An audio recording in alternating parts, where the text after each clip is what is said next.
Morning বন্ধুরা, কেমন আছো? আশা করি ভালো আছো। আমি বৃষ্টিতে ভালো নেই, কারণ কি বৃষ্টি হলে আমার খুব ভয় লাগে। কারণ যেহেতু আমাদের বাড়ি অসুস্থ রুগী আছে, তার কারণে আমার দিকটা খুবই অসুবিধাকর। তা শ্রাবণ মাস পড়ে গেল, শিবের জন্ম উৎসব। তাহলে কে কে শিবের মাথায় জল ঢালতে ইচ্ছুক তারা তারা আমাকে কমেন্ট করে বলো।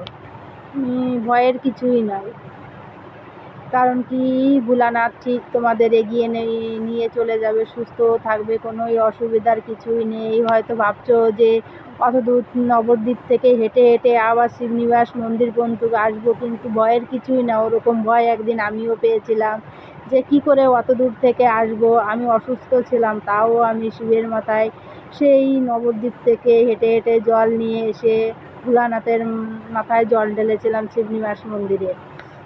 কিন্তু ভয়ের কিছু না, তোমরা যদি যাও চলে যেও, কিন্তু কোনো অসুবিধাই হবে না। এত পরিবেশটা এত সুন্দর, তখন মনটা আসলেই অন্যরকম হয়ে যায়। কারণ আমিও ভয় পেয়েছিলাম। আমি যে কতটা ভয় পেয়েছিলাম, আমি ভেবেছিলাম হয়তো রাস্তায় আমি মারা যাবো, এতটা ভয় পেয়েছিলাম। কিন্তু আসলে দেখি না, ভোলানাথ ঠিকই তিনি পাশে থাকে। পাশে না থাকলে কেউ আসতে পারে না ওইভাবে। কারণ সবাই এগিয়ে, কত রকমের মানুষজন সবাই যায় ভোলানাথকে জল ঢালার জন্য, কিন্তু ভোলানাথ পাশে না থাকলে অত দূর থেকে আসাটা সম্ভব নয়। কিন্তু সবাই সুস্থভাবেই চলে আসে, কোনো অসুবিধাই হয় না।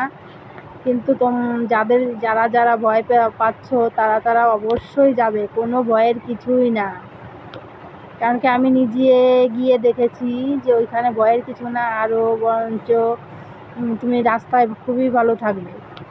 কারণ কি আমার তো খুব শরীর খারাপ ছিল, কিন্তু আমি গিয়েছি ওইখানে, কিন্তু আমার কোনো অসুবিধা হয়নি। আমি তো ভেবেছিলাম হয়তো কোনো অসুবিধা হবে।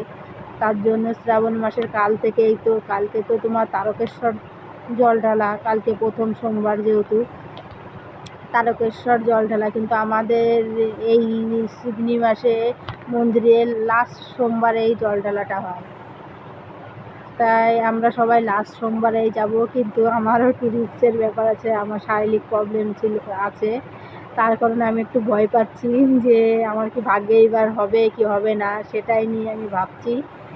তা যাই হোক, ঠাকুরের কৃপায়, ভগবান যদি আমার পাশে থাকে, ঠিকই আমার কোনো বাধা বিঘ্ন আসবে না। আমি যাব। আমি যেন সারা বছর ভরেই আমি যেন ভোলানাথের মাথায় সেই লাস্ট সোমবারে আমি যেন জল ঢালতে পারি, আমি নবদ্বীপ থেকে হেঁটে যেন আমি আসতে পারি।